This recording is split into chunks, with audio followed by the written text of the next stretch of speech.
주님의 전에 올라오신 여러분을 환영합니다. 이 시간 다 같이 자리에서 일어나셔서 우리 같이 묵도하심으로 우리 마음을 담아 주님 앞에 나아가시겠습니다. 묵도하시겠습니다. 너희는 여호와를 만날 때에 찾으라. 가까이 계실 때에 그를 부르라. 악인은 그 길을, 불의한 자는 그 생각을 버리고 여호와께로 돌아오라. 그리하면 그가 긍휼히 여기시리라. 우리 하나님께로 나아오라. 그가 널리 용서하시리라. 여호와의 말씀에 내 생각은 너희 생각과 다르며 내 길은 너희 길과 달라서 하늘이 땅보다 높음같이 내 길은 너희 길보다 높으며 내 생각은 너희 생각보다 높으니라. 아멘.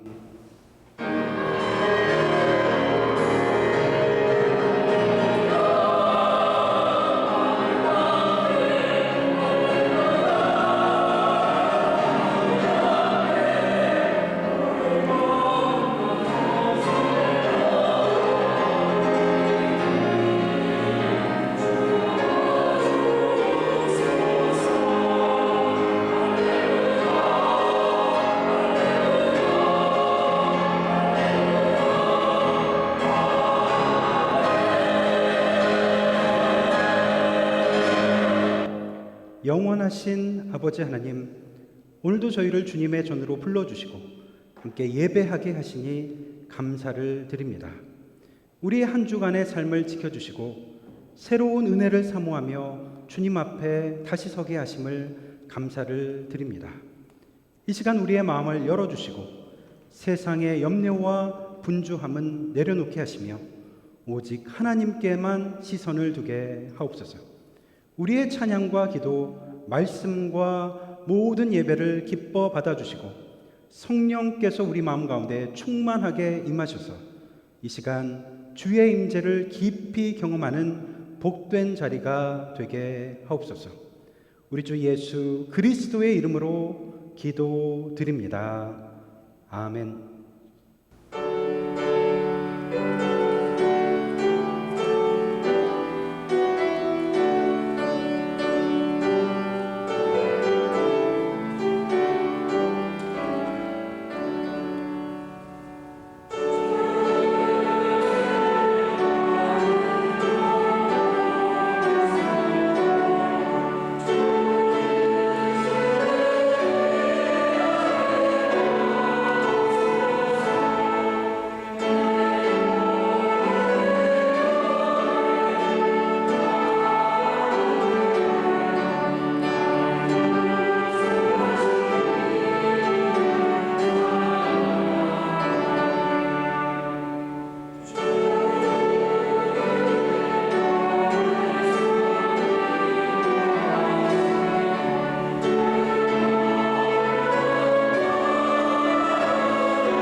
다 같이 머리를 숙이셔서 겸손한 마음으로 참회의 기도를 드리시겠습니다.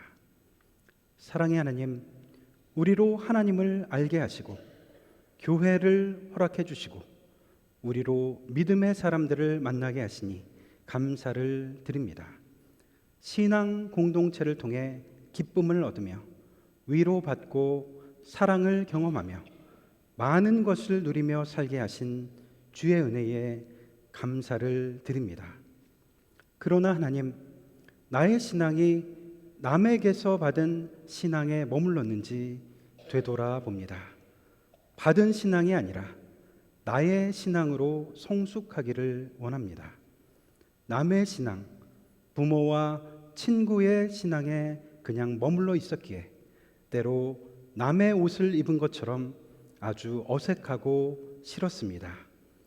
돌아보면 참으로 게으르고 무력한 신앙 가운데 머물러 있었습니다. 신앙 공동체 안에 머물러 있기만 하면 된다고 생각할 때도 있었습니다. 주일 예배만 드리면 신앙인으로서 해야 할 일을 다 했다고 자부할 때도 있었습니다. 하나님을 인격적으로 만나고 체험하는 역동적인 신앙은 빠져 있었습니다. 사람들을 친밀하게 만났지만 주님을 친밀하게 만나는 자리는 없었습니다. 그래서 나에게 하나님은 2인칭으로 다가오는 당신이 아니라 어딘가 멀리 계신 3인칭에 머물렀습니다. 나와는 멀리 떨어져 계신 부모님의 하나님이었고 교회의 하나님이었고 목회자의 하나님으로 생각했습니다. 내 안에 생명의 주인 되신 주님에 대한 영혼의 감탄사가 없었습니다. 내 눈이 보고 내 귀가 듣고 내 손으로 붙잡고 내 발로 걸으며 경험하는 모든 사건, 그냥 우연의 연속일 뿐이었습니다. 내 삶의 이야기에서 하나님의 흔적을 보지 못했고 내 삶에 함께 하시는 하나님을 바라보지 못했던 우리의 무지함을 긍휼히 여겨 주옵소서. 성령님이시여 여호와는 나의 목자라고 고백했던 다윗의 고백이 나의 고백이 되게 하옵소서.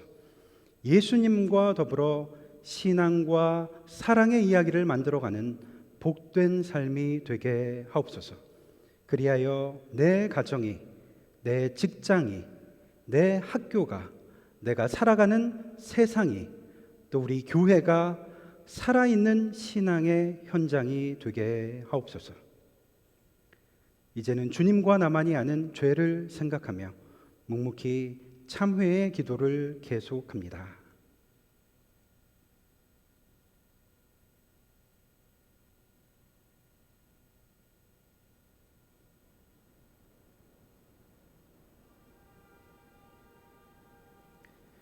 내 이름을 경외하는 너희에게는 공의로운 해가 떠올라서 치료하는 광선을 비추리니 너희가 나가서 외양간에서 나온 송아지 같이 뛰리라. 그러므로 주 예수 그리스도 안에 있는 자에게 결코 정죄함이 없느니라. 아멘. 이 시간은 주보와 스크린을 참조하셔서 우리의 신앙을 한 목소리로 고백하시겠습니다. 삼위일체의 둘째 위격이신 하나님의 아들은 참으로 하나님이시며 영원한 하나님이시며 성부와 한 실체이시며 동등하신 분으로서 때가 찼을 때 인성을 취하셨고 인간의 모든 본질적 특성과 공통적 유의합성을 지니셨다. 그러나 죄는 없으셨다. 그는 성령의 능력에 의해서 동정녀 마리아의 태중에서 실질적으로 잉태되셨다. 그러므로 모자람이 없이 완전하다. 그러면서도 별개의 두 본성, 즉 신성과 인성이 한 인격 안에서 분리될 수 없게 함께 결합되었다. 그러나 서로 전환되지 않으며 합성되지 않고 혼동되지 않는다. 그분은 참 하나님이시고 참 인간이시지만 한 그리스도시며 하나님과 인간 사이의 유일한 중보자이시다. 아멘. 자리에 앉으셔서 교동문 72번 1번 저 여러분이 함께 교독하시겠습니다. 오호라 너희 모든 목마른 자들아 물로 나오라. 돈 없는 자도 오라.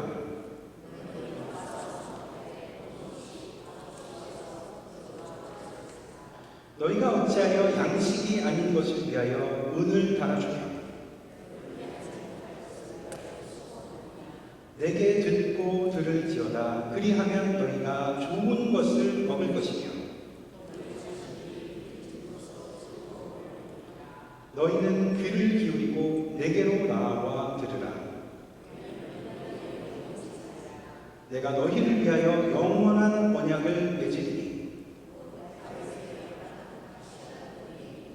너희는 여호와를 만날 만한 때에 찾으라.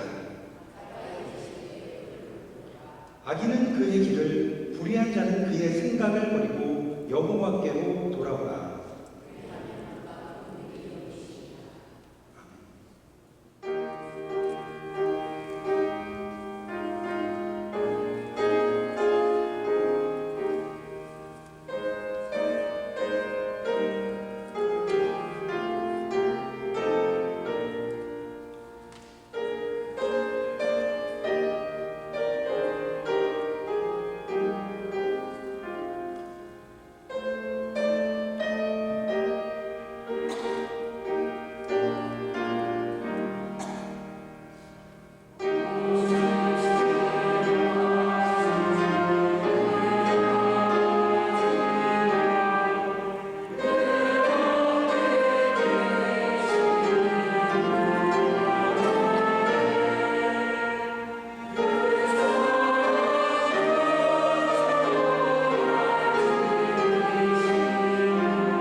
있을 수 없는 존재라는 것을 하나님 앞에 자백합니다.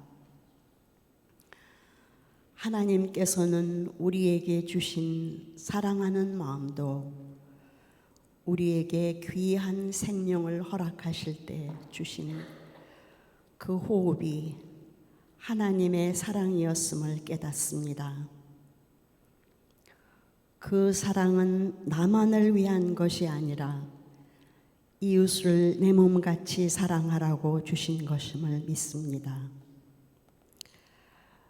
주님 이 땅에 오셔서 사랑과 용서와 구원의 길을 보여주시며 이 삶을 넘어 영원한 삶이 있다는 것을 몸소 보여주심을 믿고 감사함으로 쫓아갑니다. 우리의 삶이 주님의 기쁨이 될 수 있기를 바라며 우리를 어려운 가운데에서도 살아내게 하소서. 주님, 저희가 살고 있는 나라 미국 다시 사랑하며 살 수 있기를 바랍니다. 우리가 희망을 갖고 찾아온 나라, 자유와 평등과 정의의 나라라고 믿고 발을 들여놓은 나라가 눈만 뜨면 차별과 분열과 명분 없는 전쟁으로 혼란을 거듭하고 있습니다. 이 혼란이 거치고 다시 평화가 찾아오기를 간구합니다.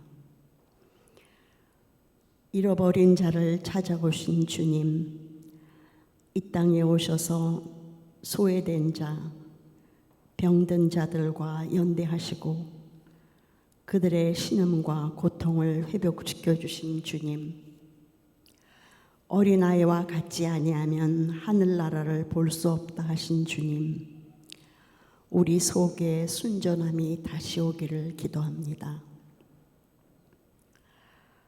지난 20여 년 동안 약한 자, 힘없는 자를 위해 동서분주하며 그들을 위해 헌신을 거듭하던 메리정 장로님, 육신의 고통 중에 있습니다. 늘 주일 예배에 벅찬 마음으로 예배드린다고 고백하던 메리 장로님, 지금 이 자리에 못 나오고 병상에 있지만 곧 회복되어 벅찬 마음으로 함께 예배드릴 수 있기를 위해 기도드립니다. 사랑하는 김국희 권사님, 자신의 고통 중에도 이 공동체를 염려하는 마음, 주님을 향하는 마음을 봅니다. 그 옆에서 함께 하시는 김일영 장로님도 지켜보아 주시기를 기도합니다. 이원규 장로님, 치료 과정이 순조롭게 진행되어 모든 상처들이 가시고 다시 예배의 자리에 나올 수 있기까지 기도하며 이진경 집사님 지치지 않게 도와주십시오. 우리 최진영 목사님, 그의 짐이 너무나 무겁습니다. 지치지 않도록 도와주시고 그가 준비하시고 나누시는 말씀이 우리의 믿음의 새로운 장을 열 수 있기를 기도합니다. 트리니티 성가대에서 아름다운 음성을 보태주시던 박종훈, 박정현 집사님, 두 분 여정에 함께 하시고 축복의 길로 인도하여 주시옵소서. 이 모든 것을 주님의 이름으로 기도드립니다. 아멘.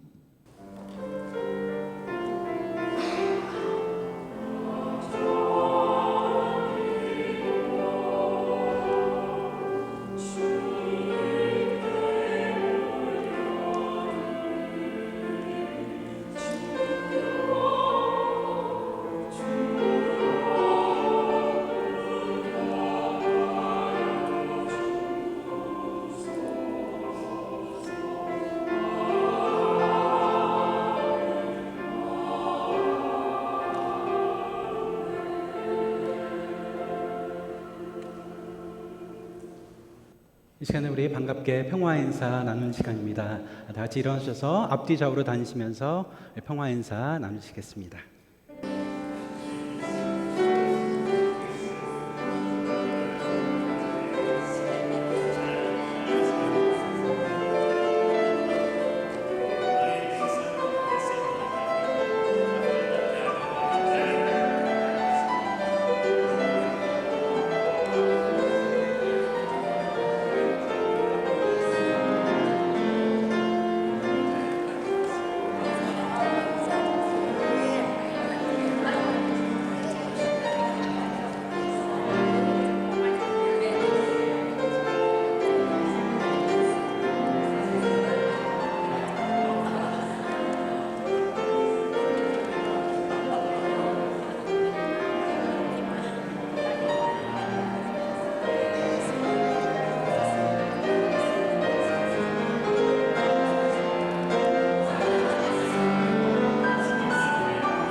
교회 소식 안내해 드리도록 하겠습니다. 파사나 장로교회에 오신 모든 분들 주 안에서 기쁨과 사랑과 평화를 누리시기를 바랍니다. 토요 아침 예배 계속되고 있습니다. 빌립보서 강해 여러분들 많은 참여 부탁드립니다. 오늘 예배 후 1시 30분에 103호에서 연합 집사의 모임이 있습니다. 집사님들 함께 해주시기를 부탁드립니다. 7월 12일 주일이죠. 7월 둘째 주 PPC 조경 프로젝트를 위한 타운홀 미팅이 있습니다. 여러분들 관심 가지시고 잠깐 참여해 주시면 감사하겠습니다. 여름 성경학교가 8월 첫째 주부터 셋째 주까지 주일에 10시부터 1시까지 있겠습니다. 여러분 주변에 또 아는 아이들 또 학부모님들 초청해 주셔서 함께 할 수 있도록 인도해 주시기를 부탁드립니다. 한경주 집사님의 모친이신 정종수님께서 지난 6월 25일 99세를 일기로 추천하셨습니다. 우리 한경주 권사님 그 가정을 위해서 위로해 주시고 기도해 주시기를 바랍니다. 그리고 배면 장로님께서 기도해 말씀하신 대로 정경실 장로님 어제 오후에 갑자기 많이 통증이 심하셔서 응급실에 가셨고 지금 진단을 받고 계십니다. 담낭 결석으로 알려주고 있는데 여러분들 위해서 장로님 위해서 회복을 위해서 또 잘 치료될 수 있도록 위해서 같이 기도해 주시기를 부탁드립니다. 나머지 교회 소식은 여러분 주보를 참조해 주시면 되겠습니다.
오늘 우리에게 주신 말씀은 출애굽기 12편 21절에서 28절과 13편 11절에서 16절까지의 말씀입니다. 이 계시의 말씀을 봉독할 때에 살아계신 하나님의 음성을 들으실 수 있기를 바랍니다. 모세가 이스라엘 모든 장로를 불러서 그들에게 이르되 너희는 나가서 너희의 가족대로 어린 양을 택하여 유월절 양으로 잡고 우슬초 묶음을 가져다가 그릇에 담은 피에 적셔서 그 피를 문 인방과 좌우 설주에 뿌리고 아침까지 한 사람도 자기 집 문 밖에 나가지 말라.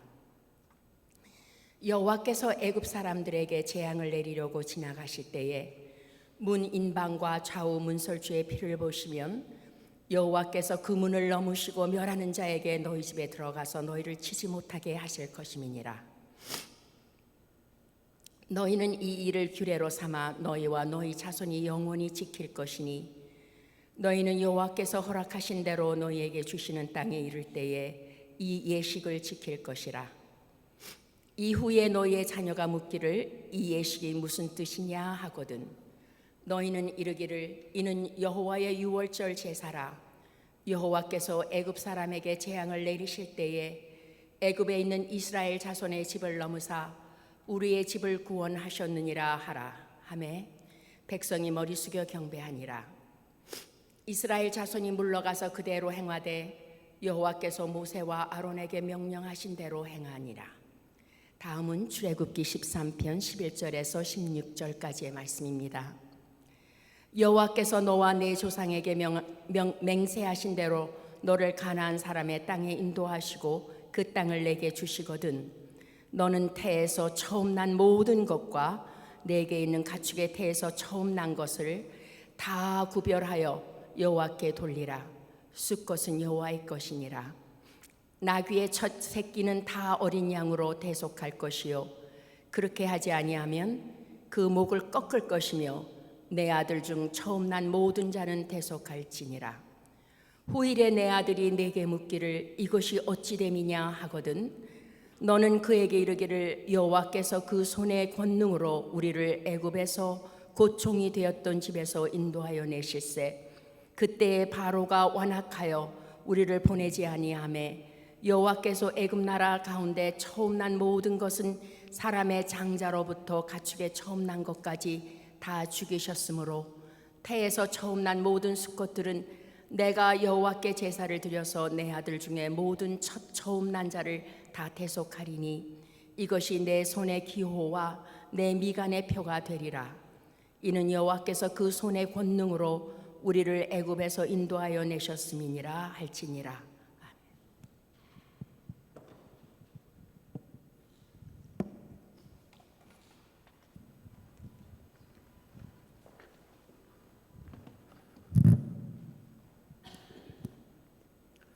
호랑이는 죽어서 가죽을 남기고 사람은 죽어서 이름을 남긴다.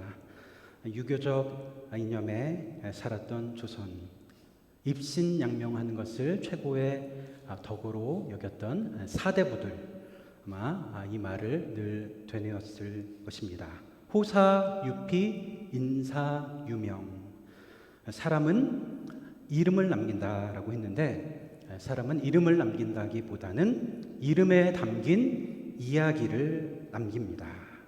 우리 삶의 저마다의 이야기가 있습니다. 살아온 삶의 궤적. 우리는 다 이야기를 가지고 살아갑니다. 이야기를 통해서 나를 드러냅니다. 이야기를 통해서 다른 사람을 이해합니다. 자기 이야기가 있고 자기를 이야기해주는 사람이 있을 때 그렇게 타인의 이야기 속에서 우리 살아가는 사람, 그 사람이 이름을 남기는 것입니다. 이야기가 있으면 가치 있게 돼요. 사람들의 입에 오르내리는 명승지에 가보면 커다란 돌 하나가 그냥 있습니다. 그런데 그것이 왜 유명한가? 바로 이야기가 있기 때문에. 공원에 벤치 하나가 갑자기 유명해져요.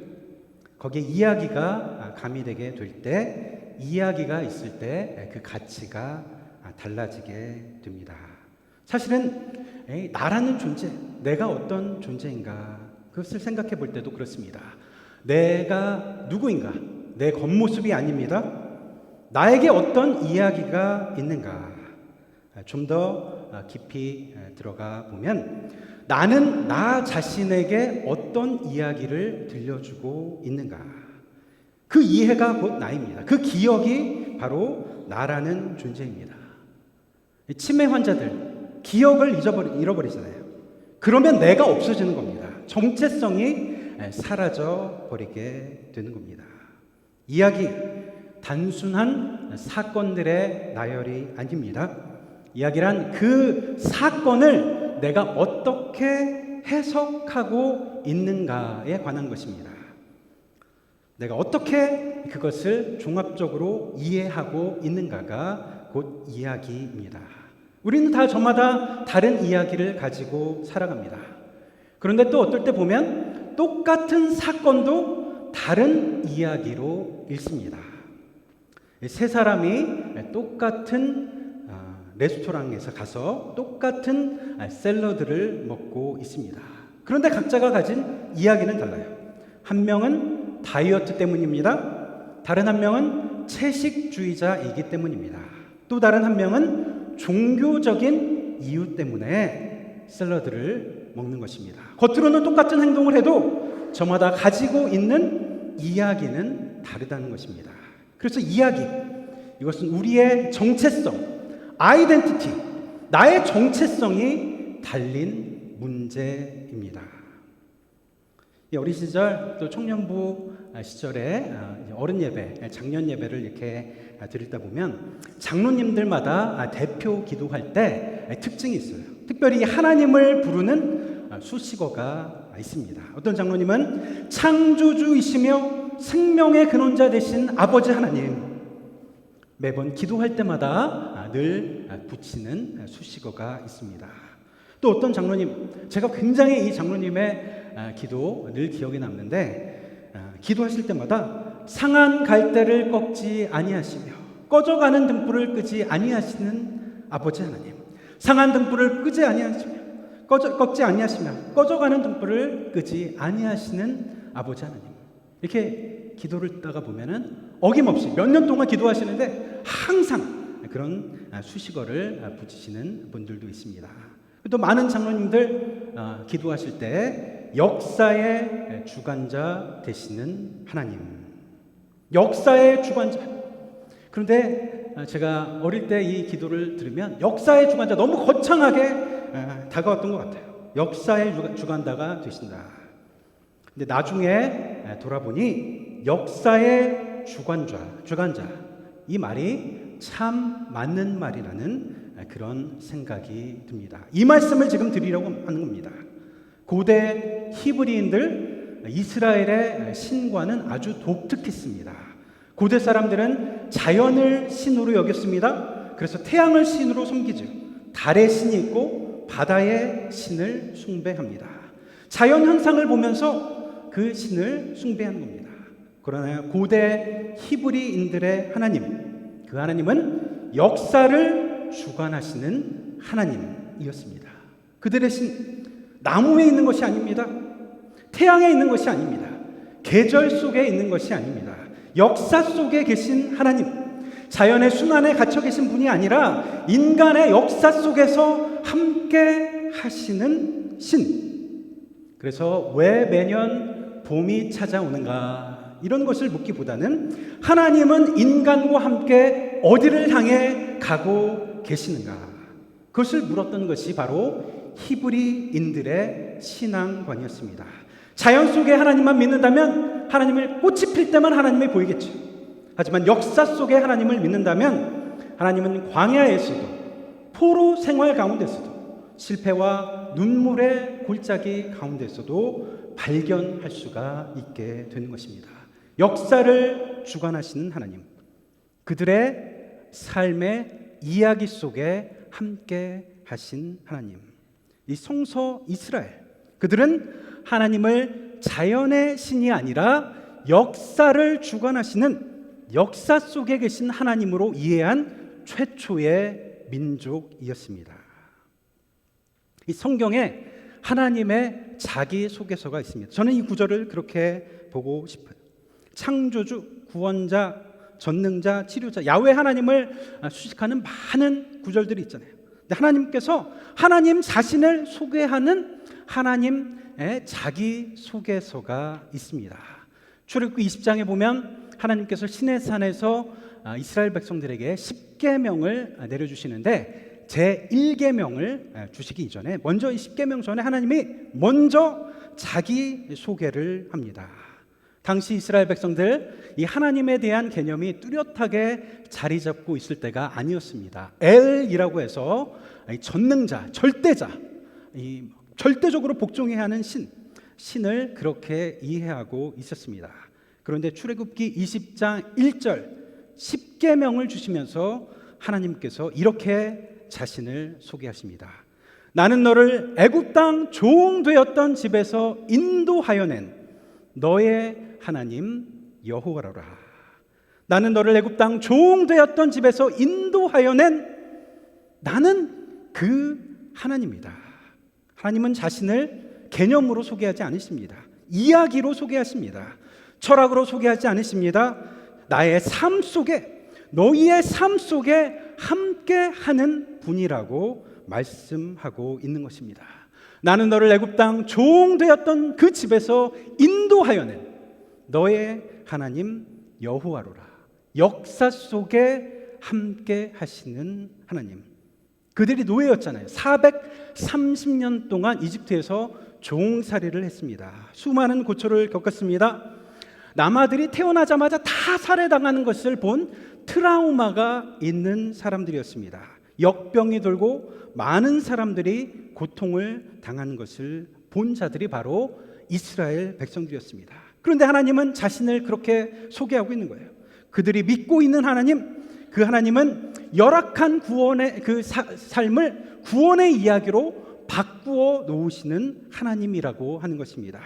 고통 가운데서 그들을 이끌어내시는, 인도하여 내시는 하나님이라고 하는 것입니다. 그들이 그 430년 동안 부르짖는 기도, 아픔을 부르짖었을 때 그것을 외면하지 않으시는, 그들의 삶 속에, 역사 속에 함께 하시는 하나님이라고 하는 것입니다. 이야기로 자신을 소개하십니다. 나는 너를 애굽 땅 종 되었던 집에서 인도하여 낸 너의 하나님, 너의 하나님 여호와로라. 한번 여러분의 이야기를 생각해 보세요. 하나님이 그렇게 인도하신 것입니다. 하나님이 그렇게 여기까지 인도해 내신 것입니다. 여러분이 믿고 있는 하나님, 여러분이 믿어야 할 하나님이 바로 이런 분이라고 하는 것입니다. 나의 삶의 이야기 속에 계신 하나님, 나의 과거 속에 하나님 말입니다. 나의 현재, 그리고 내가 미래에 붙잡고 의지하고 갈 하나님 말입니다. 많은 사람들은 자신들의 삶을 조각난 사건들의 집합으로 봅니다. 그때 실패했고, 그때 이민 왔고, 그때 결혼했고, 그때 아팠고, 그때 교회를 떠났고, 그때 돌아왔고. 그러나 기독교 신앙은 우리의 삶을 우연적인 사건으로 나열하지 않습니다. 하나의 이야기입니다. 나중에 책 한 권이 완성될 거예요. 여러분 지금 어느 챕터에 놓여 있으십니까? 다음 챕터가 이어지는 것입니다. 내 사건의 파편들, 그러나 역사 속에 계신 하나님께서 그 삶의 조각조각들을 어떻게 이어가는지, 어떻게 하나의 이야기로 엮고 계시는가. 내 삶의 편린들을 역사의 주관자이신 하나님이 어떻게 실로 꿰매고 계시는지. 내가 악수를 뒀는데 하나님이 그것을 묘수로 바꿔줄 때가 있잖아요. 계획이 변경됐어요. 계획이 변경돼서 좌절했어요. 그러나 하나님께서 나를 위해서 예비하신, 준비하신 더 놀라운 일이 있다는 것을 우리는 삶 가운데 느낄 때가 있습니다. 그 이야기, 그래서 이야기를 읽을 줄 알아야 합니다. 나는 나의 인생의 게임이 다 끝났다고 그렇게 좌절하고 끝내고 싶은 그 순간에도 하나님은 나의 인생의 체스판을 뒤집어 버리지 않으십니다. 우리가 기적이라고 부르는 하나님의 묘수, 지워버리고 싶은 우리의 인생의 페이지조차 우리 하나님께서 사용하실 때가 있습니다. 형들에게 어린 시절, 소년 시절 배신당하고 이집트로 끌려가서, 노예로 끌려가서 그렇게 고생하다가 나중에 이집트의 총리 대신이 된 요셉, 형들이 나중에 찾아왔을 때 그가 이집트의 총리 대신이 된 것을 보고 깜짝 놀랐잖아요. 이제 우리는 다 죽었구나. 배신한 형들, 배반한 형들을 이제 위해서 요셉이 벌을 내리겠구나. 그런데 요셉이 이렇게 말합니다. 창세기 50장에 있는 내용이죠. 당신들은 나를 해하려 하였으나 하나님은 그것을 선으로 바꾸사. 당신들은 나를 죽이려 하였으나 하나님께서 그것을 선으로 바꾸사 오늘과 같이 만민의 일 구원하려 하시려 하십니다. 그는 그것을 자신의 삶의 사건을 하나의 조각으로 이해한 것이 아닙니다. 하나의 조각으로 이해했다고 한다면 그가 과연 어떻게 살아갈 수가 있었을까요? 노예로 팔려갔습니다. 억울하게 감옥에 던져졌습니다. 배신과 상처와 눈물로 얼룩진 순간들, 어떻게 요셉이 그것을 견디며 살아낼 수가 있었을까요? 요셉은 그 사건을 아픈 사건으로만 보지 않고 하나님이 엮어가시는 이야기로 바라보았던 것입니다. 그때 낙방하지 않았더라면, 그때 그 사람을 만나지 않았더라면, 그때 내가 거기로 가지 않았더라면, 지워버리고 싶은 인생의 페이지, 그러나 내 삶을 이야기로 엮어가고 계신 하나님의 관점에서 보면 어쩌면 어떤 페이지도 없어서는 안 될 중요한 페이지일 수도 있는 겁니다. 오늘 예배의 마지막으로 부를 찬송가 288장, 예수로 나의 구주 삼고. 이 찬송 후렴, 이것이 나의 간증이요, 이것이 나의 찬송일세. 우리가 이렇게 노래를 부르는데 이 한국어 이 가사는 조금 뜻이 좁아진 것 같아요. 원래 깊이 회개하고 고백하는 그런 이제 가사로 간증이라고 그렇게 바꿨는데, 사실 영어 가사 여러분 뭡니까? This is my story. This is my story. This is my song. 이것은 나의 이야기입니다. 이것은 나의 노래입니다. This is my story. 나의 이야기. 이 찬송 어떤 사람들이 부를 수 있는 노래입니까? 이야기가 있는 사람이에요. 그냥 이야기가 아닙니다. 하나님이 나의 삶 속에서, 삶의 이야기 속에서 함께 하신다는 것을 깨달은 사람만이 부를 수 있는 고백인 것입니다. 하나님의 이야기이고 나의 이야기라는 겁니다. This is my story.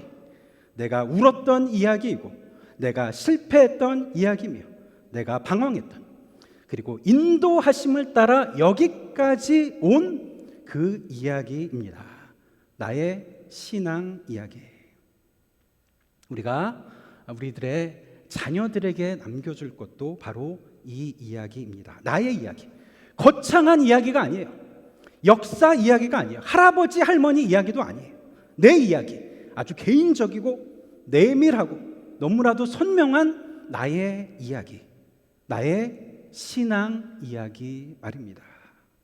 오늘 우리가 읽은 본문 출애굽기 12장 13장, 출애굽을 앞둔 이스라엘 백성들, 애굽을 탈출하려는 아주 긴박한 상황이었습니다. 그래서 이 탈출하는, 그래서 가톨릭 성경에서는 이 출애굽기를 탈출기라고 부르잖아요. 탈출기. 지금 탈출을 해야 되는 이때 그 긴박한 상황에서 지도자 모세가 이스라엘 백성들 앞에서 뭐라고 말해야 되겠습니까? 마음을 단단히 먹어라. 정신을 똑바로 차리고 좌우를 잘 살피고 앞만 보고 전진하라. 지금 이런 말을 전해주어야 하지 않겠습니까? 그런데 지금 모세, 이스라엘 백성들을 모아놓고 이런 말을 하는 겁니다. 이후에 너희 자녀가 묻거든, 이후에 너희가 가나안 땅에 이르게 된, 그 약속의 땅에 이르게 된 그때에 너희 자녀가 너희에게 묻거든, 너희가 여기까지 어떻게 오게 되었는지, 그 가나안 땅에 이르렀을 때 너희 자녀가 너희들에게 묻거든. 출애굽기 13장에서도 이렇게 말합니다. 장래에 네 아들이 너에게 묻거든 이것이 어찌미냐 하거든 너는 그에게 이르기를 여호와께서 우리를 애굽에서 곧 종이 되었던 집에서 인도하여 내셨도다. 너희 자녀가 묻거든. 지금 이 이야기를 전해주라는 것입니다. 하나님의 구원의 이야기, 하나님이 나를 인도하여 내신 이야기, 그 이야기를 들려주라. 우리는 오늘 이 말씀을 잘 생각할 필요가 있습니다. 우리 자녀들에게 우리가 물려줘야 한 것, 우리가 남겨주어야 할 것, 우리의 재산이 아닙니다. 소유가 아닙니다. 이야기입니다. 나의 신앙 이야기, 그것을 남겨주라고 하는 것입니다. 여러분, 그런 이야기를 가지고 계십니까? 한국 장례식 순서지를 보면 보통 거기에 양력이 이렇게 뒤에 쫙 나열되어 있습니다. 다른 말로 하면 스펙이 기록되어 있어요. 그가 어디에서 태어났는지, 어떤 학교를 다녔는지, 어떤 직장을 다녔는지, 자녀는 며칠 두었는지, 양력, 학력, 경력이 이렇게 나열되어 있습니다. 그런데 이런 스펙보다 더 중요한 것이 이야기입니다. 삶에 담긴 이야기. 파라오와 같은 찬란한 삶을 살았다고 해도 이야기가 없다고 하면 무슨 의미가 있겠습니까? 그가 얼마나 높이까지 올라왔느냐가 아니라 그가 얼마나 깊이 그 삶을 헤쳐왔는가 하는 것입니다. 험악한 세월을 헤쳐왔어도, 살아왔어도 헤쳐나온 깊이가 있는 삶이 더 의미 있고 가치가 있는 것입니다. 모세, 지금 교리를 가르쳐 주라고 하잖아요. 지금 그 말씀 하지 않습니다. 이야기를 들려주어라. 하나님이 너희를 어떻게 인도해 내셨는지, 하나님이 너희와 어떻게 함께 하셨는지, 성공 스토리가 아닙니다. 실패하고 비록 실수했지만, 비록 내가 부족했지만 하나님께서 어떻게 그것을 선하게 바꾸어 주셨는지, 그런 이야기 말입니다. 우리의 자녀들도 그럴 것 같아요. 교리를 기억하겠어요? 교회를 몇 번 나갔는지, 매주 교회에 빠지지 않고 나갔는지.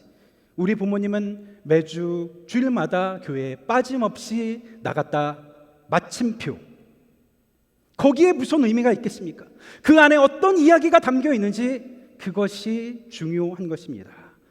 부모의 어리석음까지도, 부모의 부족함도, 부모의 부끄러움까지도, 그러나 하나님께서 그 삶을 어떤 이야기로 바꾸어 주셨는지, 그것이 중요하다는 것입니다. 그 이야기를 들려주라고, 그것이 가장 큰 남길 유산이라고 말하는 것입니다. 결국 신앙생활이라는 것이 그렇습니다. 하나님이 어떻게 나의 삶의 조각들, 그 작은 편린들을 어떻게 하나의 이야기로 엮어가고 계시는지, 그것을 깨닫는 것이 우리의 신앙생활입니다. 그것을 읽을 수 있는 문해력을 갖는 것이 신앙입니다. 내 삶에 일어난 일을 없었던 것처럼 부정하라는 것이 아닙니다. 그 사건을 다시 하나님의 이야기 안에서 읽는 것입니다. 나의 삶의 이야기 속에 계신 분, 나의 삶을 놀라운 이야기로 바꾸어 가시고 만들어 가시고 계신 분, 이것을 읽을 수 있는 힘을 기르는, 인간의 역사 속에 함께 하시는 하나님이라는 사실, 나는 너를 애굽 땅 종되었던 집에서 인도하여 낸, 너의 삶 가운데 함께한 그 하나님이라는 겁니다. 역사 속에, 우리의 이야기 속에 함께 하시는 하나님. 저는 이 문해력을 갖기 위해서 우리가 어떻게 하는 것이 좋을까, 어떤 방법이 있을까 한번 생각해 보았습니다. 다이어리, 일기를 쓰는 겁니다. 아니, 일기를 쓰지 못한다고 하면 일기를 쓰듯이 살아가는 겁니다. 많은 사람들이 투두 리스트를 기록하잖아요. 계획표, 내가 할 일을 적고 스케줄을 짜고 약속 시간을 적고, 그래서 그런 것을 중요하게 생각합니다. 쇼핑 리스트를 만들죠. 장 보는 리스트를 만들어요. 그렇게 나름 하루하루의 삶을 살아갑니다. 그러나 내가 해야 할 일, 투두 리스트보다 더 중요한 것은 다이어리를 쓰는 겁니다. 일기를 쓰는 겁니다. 내 사건을 하나의 단편적인 사건으로만 보지 않기 위해서, 큰 이야기 속에서 오늘의 나의 삶을 이해해 보기 위해서 하나님이 우연 같은 사건을 어떻게 하나의 이야기로 바꾸어 주셨는가 생각해 보기 위해서 매일매일 써 내려가는 출애굽기, 나는 내 삶을 어떤 이야기로 지금 읽고 있는가, 다이어리를 쓰는 겁니다. 다이어리를 쓰면서 퍼즐이 맞춰지는 겁니다. 나의 실패도, 나의 눈물도, 나의 부끄러움도, 나의 이야기 속에서 어떻게 주옥 같은 한 문장으로 남게 되었는지. 그래서 이야기가 있는 사람은 낙심하지 않습니다.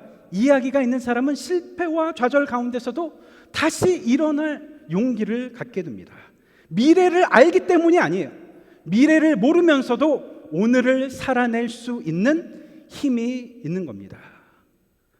우리 인간이라는 존재, 먼지처럼 이 바람이 불면 일어났다가 그냥 다시 가라앉는 그런 존재가 아닙니다. 우리는 이야기를 남기는 자들입니다. 나 자신이 이야기입니다. 나 자신이 하나님의 이야기 속에 들어있고 하나님이 내 이야기 속에 들어 있습니다. 그 이야기를 오늘도 나는 나 자신에게 들려주는 것이고, 나는 그 이야기 속에 사는 것이고, 그 이야기를 나의 자녀들에게 남겨주는 것입니다. 나의 이야기 속에 계신 하나님, 그분은 오늘 이 자리에서 우리를 향해서도 이렇게 하나님 자신을 소개하고 계십니다. 나는 너를 애굽 땅 종 되었던 집에서 인도하여 낸 너의 하나님 여호와로라. 기도하겠습니다. 우리의 크고 작은 사건들, 연약함, 실패, 좌절, 부끄러움, 우리가 경험하는 모든 삶의 사건들 가운데 함께하여 주시고 우리를 여기까지 인도하여 내신 그 하나님을 기억합니다. 나의 이야기를 찾기를 원합니다. 내 삶 가운데 하나님께서 함께하여 주시고 이끌어내어 주신 그 순간순간 그 모든 것을 선하게 바꿔주신 하나님의 놀라운 역사를 기억합니다. 내가 믿는 하나님, 역사 속에 함께하신, 나의 이야기 속에 동행하신 하나님으로 믿고 의지하고 살아갈 수 있도록 인도하여 주옵소서. 우리 주 예수 그리스도의 이름으로 기도드립니다. 아멘.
사랑의 하나님, 오늘도 우리로 당신 앞에 나와 찬송하게 하시고 예수님을 가까이 하게 하심에 감사를 드립니다.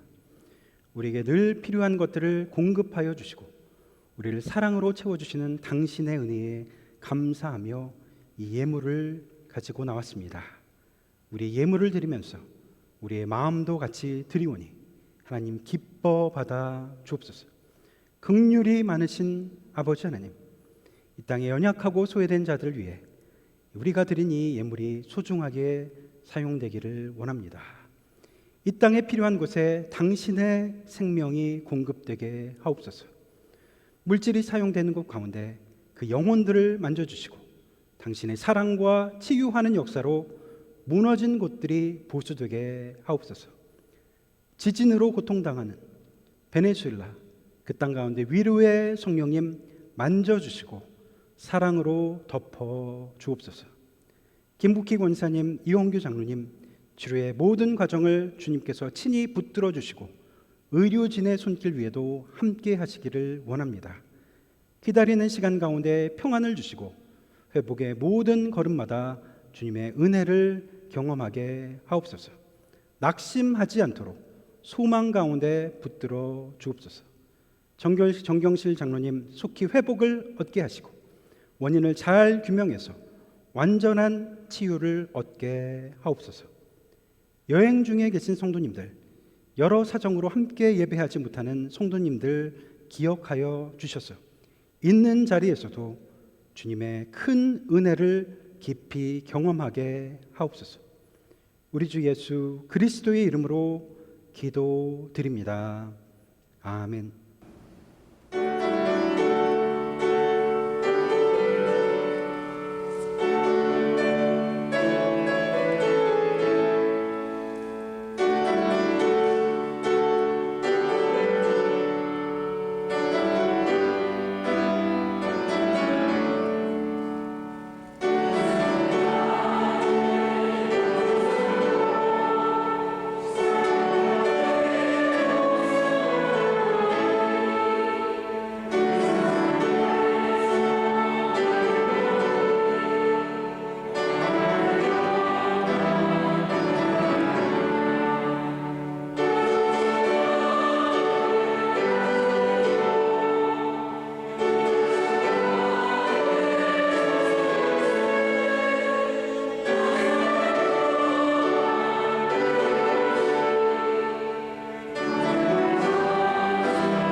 지금은 우리 주 예수 그리스도의 은혜와 무한하신 아버지 하나님의 사랑과 성령님의 감동하시며 교통하시며 인도하심이 나의 삶의 이야기 속에서 하나님의 그 섭리를 발견하며 그 하나님과 함께 동행하며 이 남은 이 인생을 살아가기를 다짐하는 우리 파사데나 장로교회 성도님들 머리 위에, 그 가정 위에, 그 일터 위에 지금부터 영원토록 함께 하옵시기를 간절히 축원하옵나이다. 아멘.